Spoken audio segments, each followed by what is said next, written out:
Haiti Solidarity and Social Justice. We're lucky to have tonight Roger Ennis, the coordinator of the Canada Haiti Action Network.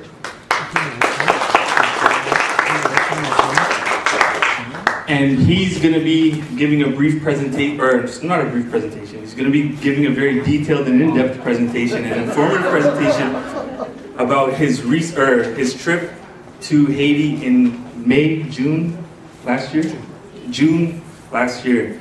And we're also lucky enough to be joined by Nicole Phillips, a staff attorney from the Institute for Justice and Democracy in Haiti. And she's also a law professor at the University of San Francisco. And finally, we're lucky to have Dr. Eric Pierre. He's the Honorable Consul General in Haiti to Toronto, for Haiti to Toronto. Just a brief introduction. My name is Kevin Edmonds. I'm here on behalf of the Toronto Haiti Action Network. Without any ado, I'd just like to turn it over to Roger Ennis. So thank you very much.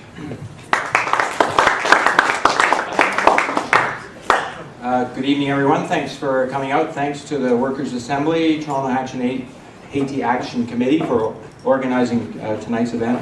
It's a real pleasure to be with you and also with my honored colleagues up here. I'm going to give you a presentation of about 20 minutes that I hope will give you an overview of what the situation is today in Haiti 2 years later.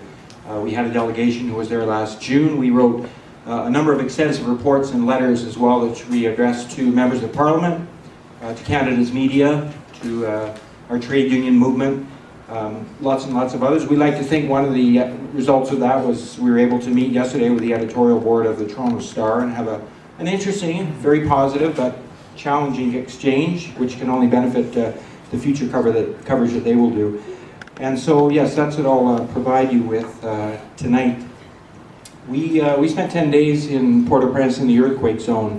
Léogâne here is the epicenter of the earthquake, and if you draw a large circle around Léogâne, including Port-au-Prince, then that's the zone that was struck directly by the earthquake.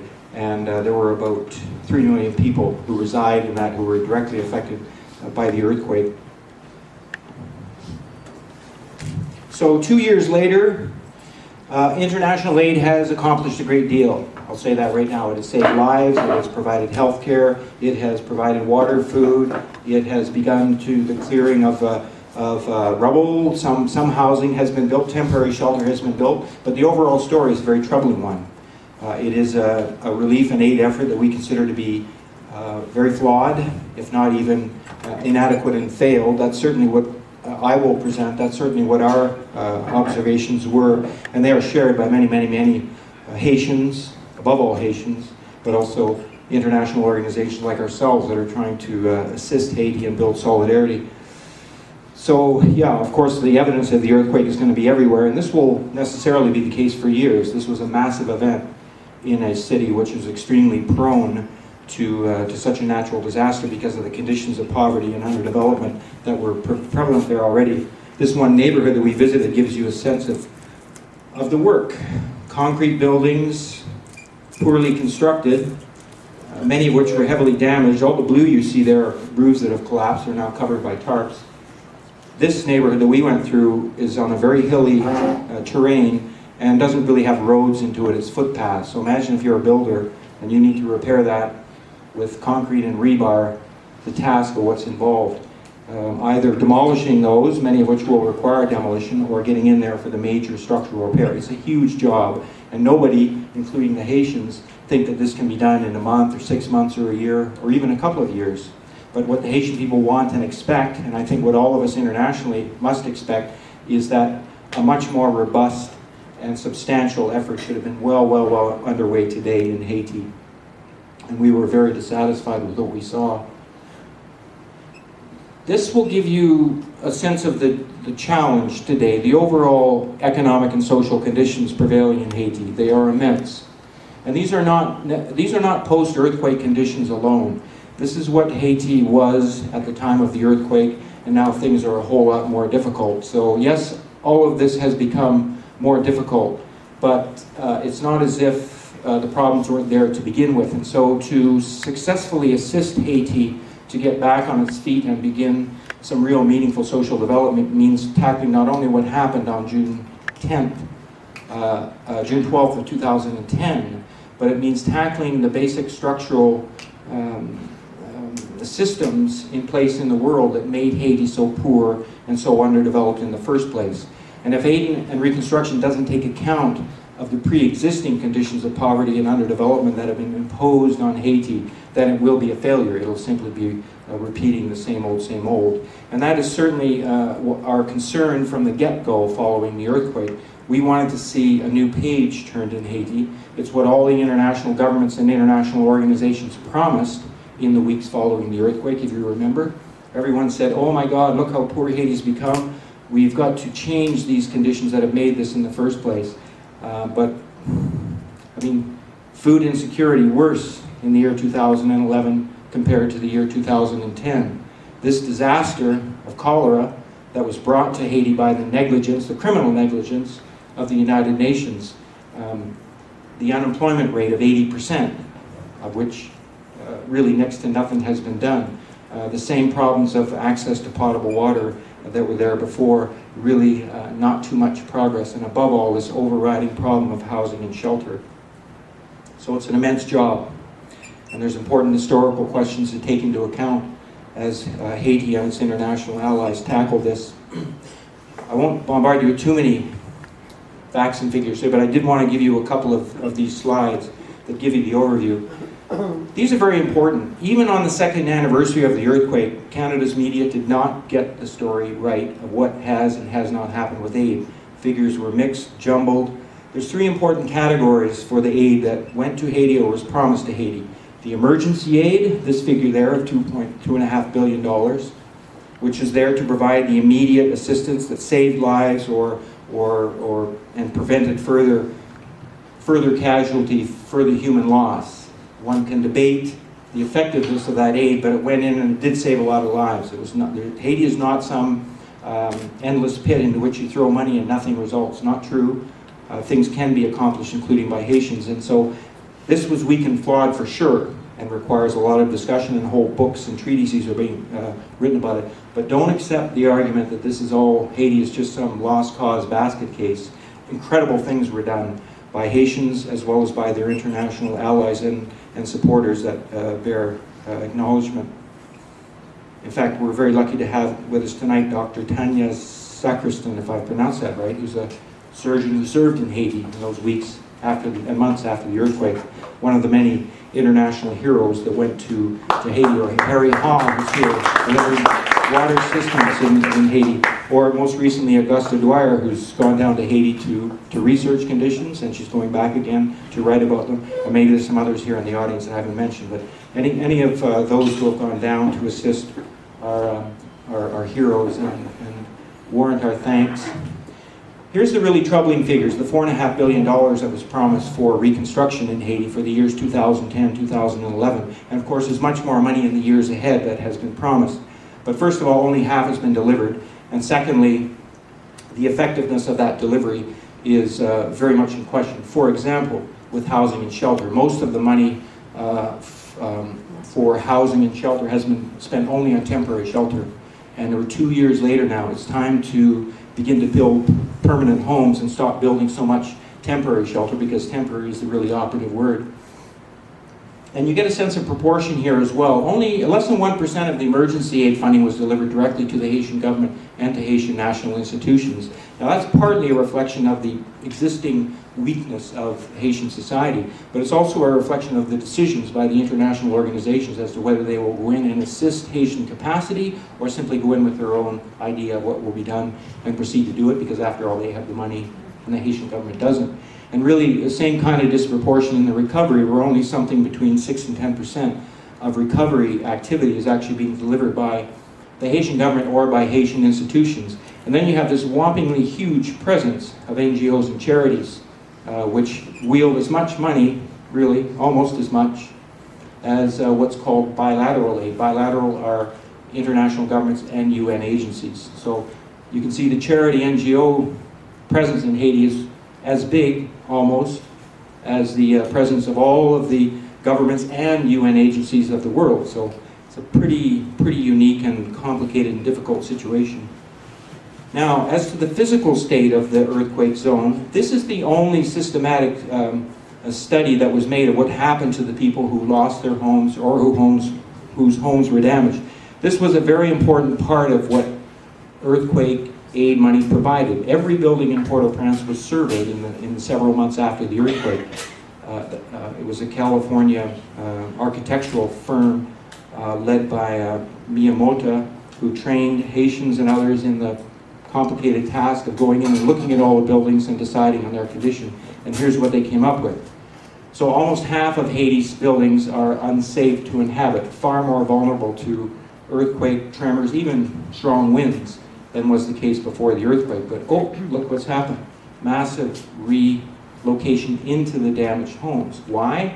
Well, Haitians are voting with their feet. They don't have years and years and years to be in shelters or under tarps. A very disturbing part of the study that was, the BAR study as it was called, which is one of the very few to actually look at the physical conditions and interpret what is happening with the buildings that were damaged.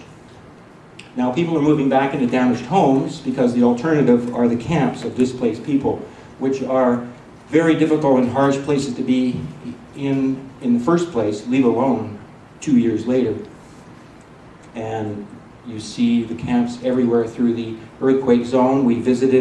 Our delegation visited about 10 of them, met with the committees that try to coordinate life there as best they can, and believe me, Haitians do not think that they should still be living like this 2 years after the earthquake. They've heard the reports of billions of dollars that very generous people around the world like you and me contributed, and like you and I, they expect that more than this could have been done 2 years later. These are the figures on the camps.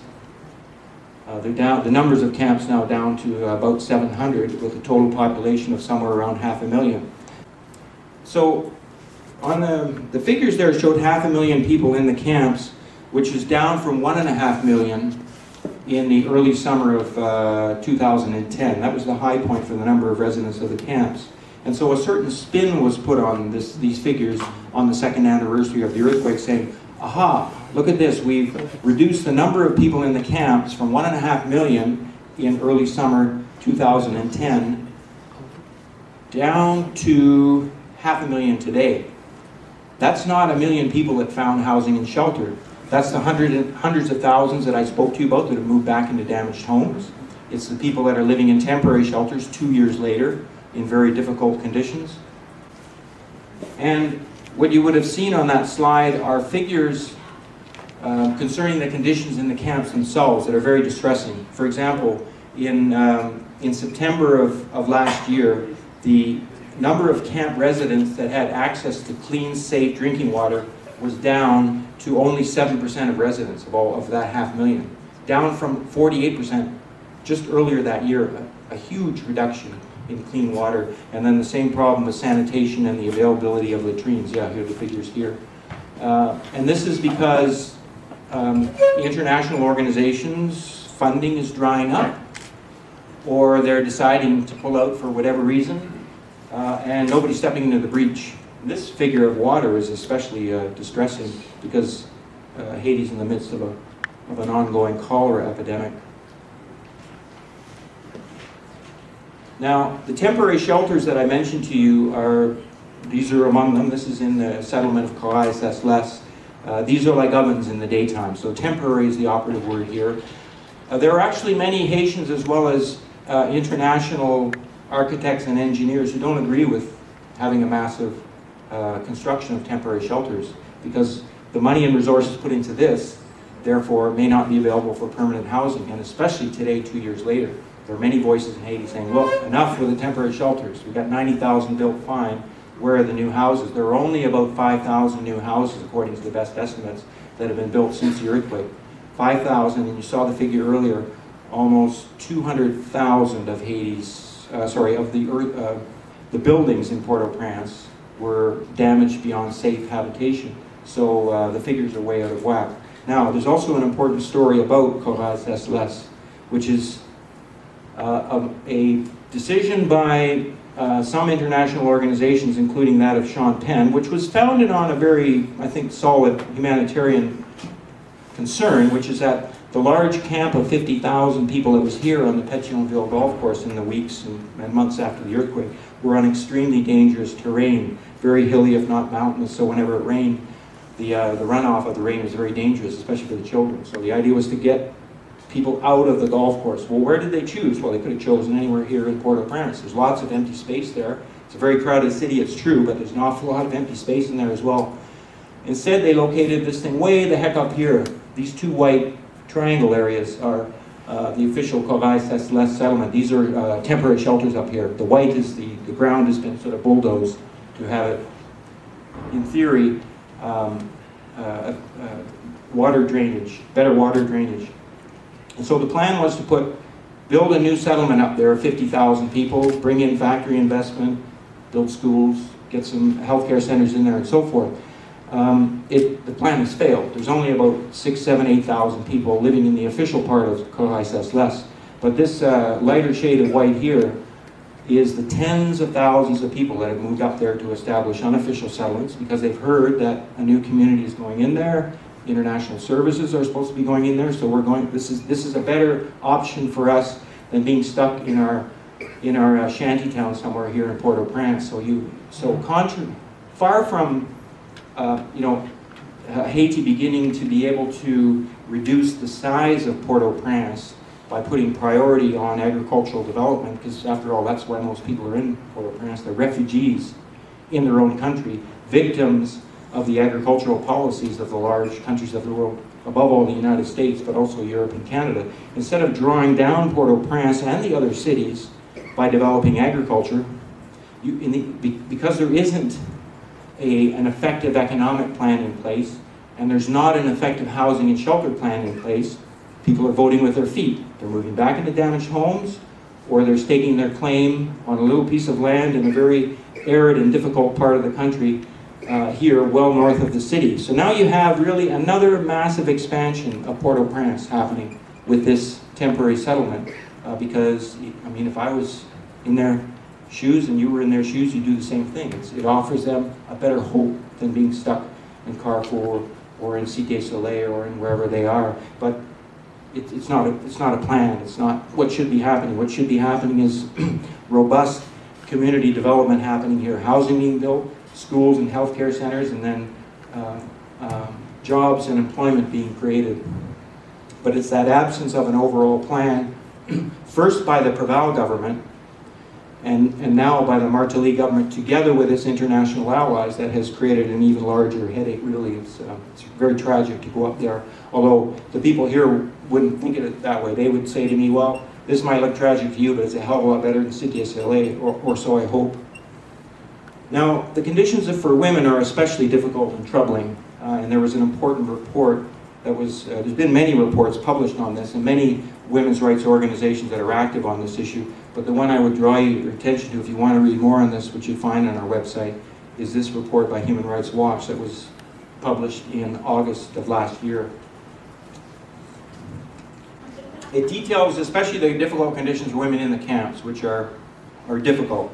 They're not quite as harsh as we hear. We sort of get this idea that every male in Haiti is a rapist, and that's not true at all. I mean, Haiti's got problems with sexual violence just like Canada does, like the United States does, like every other country does. But it's true that women and children in the camps are especially vulnerable, in part because of the inadequate policing that the 12,000-member United Nations Security Council police and military mission is supposed to be providing to Haitians. But, for example, you have in the camps a rate of pregnancy that's 4 times higher than the national average, or the countrywide average. So it gives you an idea of the problems that are prevailing, and especially for the girls and the young women who are especially vulnerable to all the problems of lack of security, and of course the breakdown of the family structures that provide that kind of social security and safety net for girls in particular. But I don't have time to go into more detail, but it's a very important report that I urge you to read.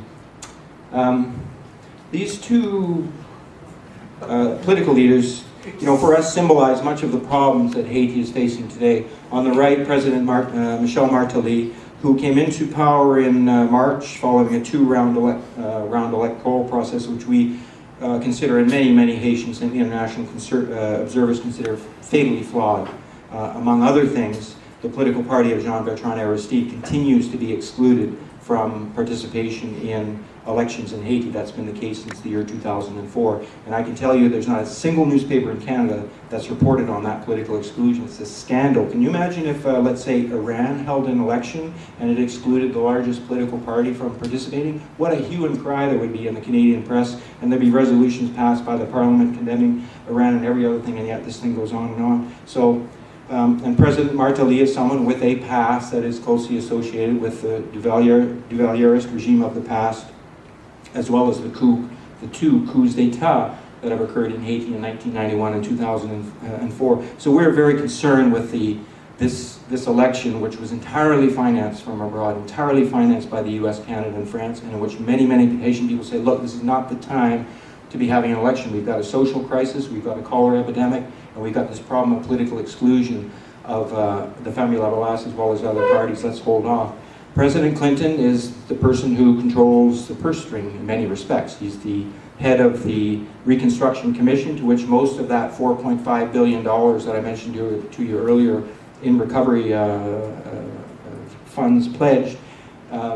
It's the commission that's responsible for making the decisions on much of that spending. And President Clinton's plan for the future of Haiti can be summed up as, I think it's 4 words, same old, yes, 4 words. That is, it's the investment in sweatshop factory labor that is Haiti's greatest asset. Therefore, that's how we're going to build the economy in Haiti. And that's a failed plan. It's failed Haiti in past decades. It'll fail again. And instead, a plan is needed which prioritizes agriculture, social development, probably tourism, if that's what Haitians want to do. And somewhere in there may fit factory investment. That's for Haitians to decide. But for, especially for someone with President Clinton's to be declaring that this is the fundamental motor force, and then him with his hands on the purse strings making that the decision making of the commission, is really a scandal that should be ended. And the human rights situation in Haiti remains very perilous. You would have heard of a decision by a judge in Haiti a little less than 2 weeks ago who said that former dictator of Haiti, Jean-Claude Duvalier, pictured here on the right, should not face trial for human rights crimes. That has shocked Haitians in Haiti as well as abroad, and this is something which is going to be fought out both in the courts, because Haiti's Attorney General is appealing that decision. But President Martelly favors what he calls a clemency for Duvalier. So this is a very charged issue, and it's not clear at all how this is going to end up. There are very many compelling reasons why there should be a trial. A trial, I say. It's not going to be thrown in jail. It's going to be tried first. We'll let the trial decide what will be decided in the Haitian courts. It's very important for the future of Haiti that this issue be seen out. President Martelly is in favor of the reestablishment of the Haitian army, which an astonishing, the only survey that we have seen that published on this of Haitian attitudes to this idea of reforming the Haitian army was conducted by Robert Magat and other colleagues of the Small Arms Survey last year. They found an astonishing 96% of Haitians surveyed do not want this army reestablished. I couldn't believe the figure. Robert Magat explained it to a conference in Ottawa last year. I had to listen to it 3 times to make sure I was getting it right. But yeah, so a big issue. And a lot of international celebrities have associated themselves with President Martelly. We think it's inappropriate for people to be sort of picking sides in Haiti's politics. We don't pick sides. We're for free elections. We're for political sovereignty for Haiti. But Sean Penn has allied himself closely both with President Martelly, whose policies he very much is in favor of. But Sean Penn also favors what he calls clemency for Jean-Claude Duvalier. It's unfortunate because Sean Penn has done very important humanitarian work, but he's gone off his rails politically on that issue. Now, the UN Police and Security Mission in Haiti, known as MINUSTA, continues. It consists now of about 12,000 police and soldiers. It spends a fantastic amount of money each year, about $850 million.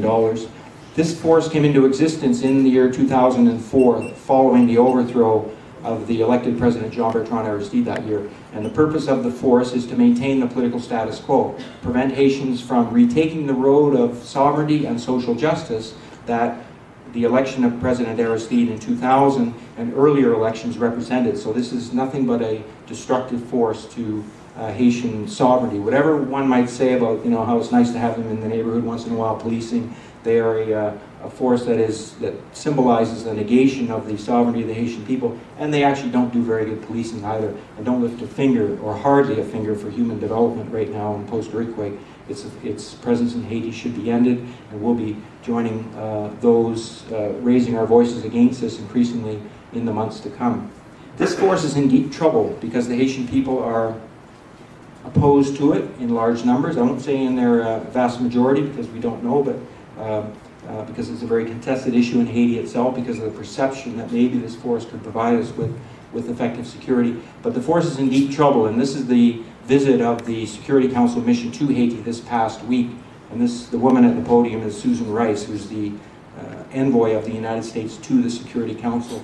This force has a history of very deep human rights violations in Haiti, and on top of all that it symbolizes for the loss of Haitian sovereignty. So it is on very, very shaky grounds. Canada's role since well before the earthquake has been twofold. One, the Canadian government, of course, through CEDA, funds social development projects, some of which are good, some of which are not so good. Complicated story. But Canadian government policy is one of assisting the building and training of prisons, police stations, and police personnel. We think this is a mistaken policy for Haiti and should end, but of course it makes sense. If you overthrow a sovereign government and impose a kind of a neo-colonial regime on a country like Haiti, then you need police and prisons to keep people in line, and that's precisely, sadly, what Canada's role has been, and it's actually stepped up since the earthquake, believe it or not. So our faith in all this process is in the Haitian people. By the way, I should tell you, we just learned today that when that mission of the Security Council left Haiti today, there was a large protest at the airport of, the numbers vary, but thousands of Haitians out to say goodbye and don't come back, and by the way, take your 12,000 soldiers and police with you. So the Haitian people remain a very potent political force in the future. We have every confidence that they are going to continue to organize, to speak up, and to regain their political sovereignty.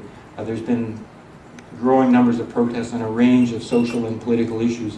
This is a very large peasant protest that took place last June in the center of the country, where among other things they took killer seeds that Monsanto Corporation had brought into Haiti as a so-called aid gift, and they burned the seeds. Marvelous.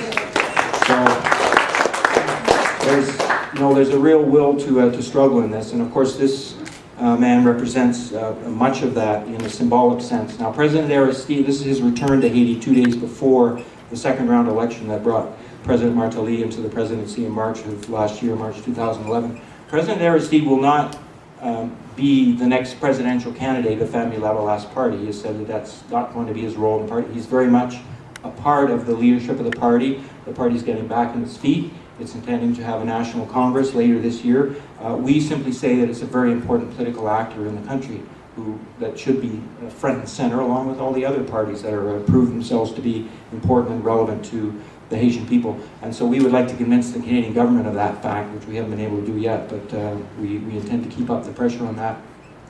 This is the mass welcome that he received at his residence, his and Mildred, his wife's residence. By the way, that's her picture just behind him is Mildred Aristide. So their residence is also the site of a very important university and now recently opened medical school. And the medical school has been reopened with the assistance of Cuba and our partners in health. So, and speaking of Cuba, this is the network of Cuban health clinics throughout Haiti. This predates the earthquake, so these numbers would be significantly higher. And there's recently been a decision by Brazil and Cuba together to build 4 new hospitals in Haiti. So Haiti is actually moving towards, bravo Cuba, Haiti's moving towards a comprehensive public health care system because of the contribution of Cuba, because of the effective international global health organizations like Partners in Health and others. So that's a very positive sign of the earthquake. And of course we say this is proof. This is proof that if international organizations and governments come into Haiti with good faith and with respect for the sovereignty of the Haitian people, the sovereignty of its government, the sovereignty of its ministries, great things can be accomplished. So there's one of many proofs that one can point to. These are Brazilian activist peasants of the MST, Movement of Landless Peasants, who are in Haiti. I understand Augusta told us that today is some 100. There's 30 of them. Okay, 30. They've been there for about 4 years. Yeah, so they've been there for 4 years working in the countryside and they've also brought delegations of peasants from Haiti to Brazil to learn agricultural skills, schooling, and so forth. So the solidarity is Latin America-wide, it's not just Cuba. Sorry, I got to show you this. This is Partners in Health, just soon to be open training hospital, a second training hospital in Haiti, located in Mirablais, about a 1-hour drive north of Port-au-Prince. And this person in country, Hugo Chavez, that's his one visit to Haiti in 2007. He was welcomed by tens of thousands of Haitians in the street. That year, Venezuela assisted Haiti building 3 electrical stations. This is one of them in Carrefour, powered by natural gas. Venezuela has worked with Cuba in the healthcare field, has been active in road building, other engineering projects, of course, following the earthquake with emergency assistance. Above all, Venezuela, Cuba, the other countries of Latin America, they really symbolize the future for Haiti. Haiti alone can't defeat the U.S. empire, but together with its brother and sister nations of Latin America, it can do so. And so the ALBA Organization of Social Cooperation, of which Haiti is now an official observer, is an important step in that. So too is the new Community of Latin American and Caribbean States that was founded in December of 2011. Love that photo. I think that's Simon Bolivar mounted on his horse there. This is in Caracas, Venezuela. So there is a whole left shift in Latin America for social justice and also for sovereignty, for independence from the United States, and this is all very much to the benefit of Haiti. Haiti already benefits substantially from this. For example, all of the fuel sold in Haiti that powers Haiti's economy comes from Venezuela, is provided at cut-rate prices. In fact, you could almost say for free, because at the ALBA meeting, President Chavez announced the cancellation of any and all outstanding debt for fuel that Haiti owes to Venezuela. What a decision. So I'm going to stop there and maybe call back on the screen later during the discussion period. I'll let you look at some of the important books on the current as well as history of Haiti that you can look at, including a very important one that you can buy tonight, which is called Tectonic Shifts, and it's a collection of essays and writings of Haitians as well as international activists that have been in Haiti since the earthquake. It's a terrific book. And what do you know? 2 of the authors are here with us tonight. Our chairperson, Kevin Evans, and Nicole Phillips. So the book's for sale at the back from a different bookstore for $25, so highly recommended. And some of the other books and articles that are back there too you can look at. So thanks for your attention. We're confident in the future. Haiti's going to win. We're going to be there with them.